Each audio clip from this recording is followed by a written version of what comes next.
নমস্কাৰ। অসমৰ ইতিহাসৰ ২ নম্বৰৰ খণ্ডৰ প্ৰথম প্ৰশ্নটো হৈছে অসমৰ প্ৰাচীনতম ঐতিহাসিক ৰাজবংশটোৰ নাম কি? ইয়াত 4টা অপশ্যন দিয়া আছে।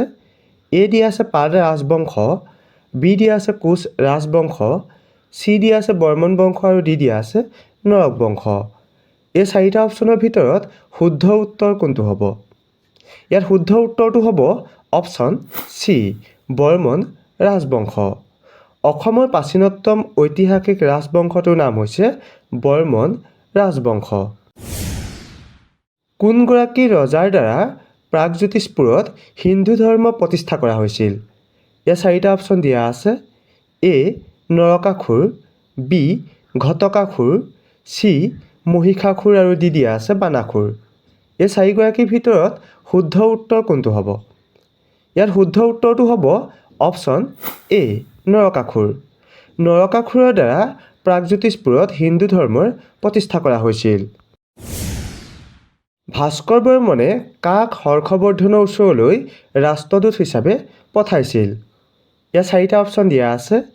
A Hiuen Tsang, B Shankhabeg, C Meghaduta আৰু ডি দিয়া আছে দেৱদূত। এই 4টা অপশ্যনৰ ভিতৰত শুদ্ধ উত্তৰ কোনটো হ'ব? ইয়াত শুদ্ধ উত্তৰটো হ'ব অপশ্যন বি শংখবেগ। ভাস্কৰ বৰ্মনে শংখবেগক হৰ্ষবৰ্ধনৰ ওচৰলৈ ৰাষ্ট্ৰদূত হিচাপে পঠাইছিল। ৰাজসিংহাসনত অধিষ্ঠিত হোৱাৰ পূৰ্বে ৰজা নৰনাৰায়ণৰ নাম কি আছিল? ইয়াত 4টা অপশ্যন দিয়া আছে। A Shankhabeg, B Shukladhwaj, C Malladev, D Biswasingha. এই 4জনৰ ভিতৰত শুদ্ধ উত্তৰ কোনটো হ'ব? ইয়াত শুদ্ধ উত্তৰটো হ'ব অপশ্যন চি মল্লদেৱ। ৰাজসিংহাসনত অধিষ্ঠিত হোৱাৰ পূৰ্বে কোচ ৰজা নৰনাৰায়ণৰ নাম আছিল মল্লদেৱ। আহোম ৰাজ্যৰ মুদ্ৰাবোৰৰ আকাৰ কেনেকুৱা আছিল? ইয়াত 4টা অপশ্যন দিয়া আছে। এ 4চুকীয়া, বি 8চুকীয়া, চি 3চুকীয়া আৰু ডি দিয়া আছে 6চুকীয়া। এই 4টা অপশ্যনৰ ভিতৰত শুদ্ধ উত্তৰ কোনটো হ'ব? ইয়াত শুদ্ধ উত্তৰটো হ'ব অপশ্যন বি 8চুকীয়া। আহোম ৰাজ্যৰ মুদ্ৰাবোৰৰ আকাৰ 8চুকীয়া আছিল। অখুৰ আলিৰ চুক্তি কেতিয়া স্বাক্ষৰিত হৈছিল? ইয়াত 4টা অপশ্যন দিয়া আছে।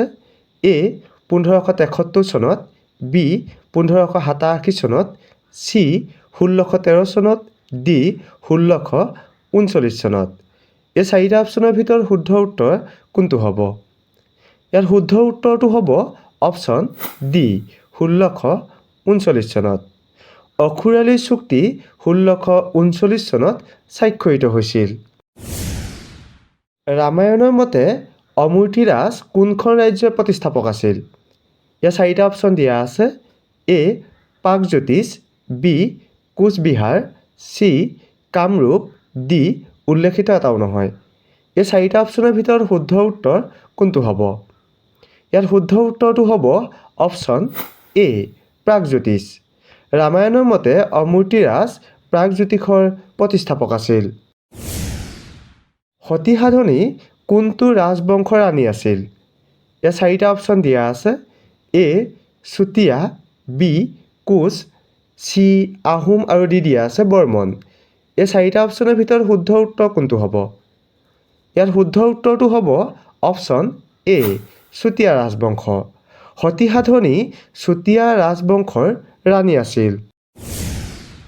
ঐতিহাসিক মহাভৈৰৱ মন্দিৰ কোনটো ৰাজবংশৰ ৰাজত্বকালত নিৰ্মাণ কৰা হৈছিল? ইয়াত 4টা অপশ্যন দিয়া আছে। এ পাল, বি কোচ, চি শালস্তম্ভ আৰু ডি দিয়া আছে বৰ্মন। এই 4টা অপশ্যনৰ ভিতৰত শুদ্ধ উত্তৰ কোনটো হ'ব? ইয়াত শুদ্ধ উত্তৰটো হ'ব অপশ্যন চি শালস্তম্ভ বংশ। ঐতিহাসিক মহাভৈৰৱ মন্দিৰ শালস্তম্ভ বংশৰ ৰাজত্বকালত নিৰ্মাণ কৰা হৈছিল। এইটো খণ্ডত আপোনালোকলৈ আগবঢ়োৱা প্ৰশ্নটো হৈছে আহোম ৰাজ্যৰ শেষৰগৰাকী ৰজা কোন আছিল?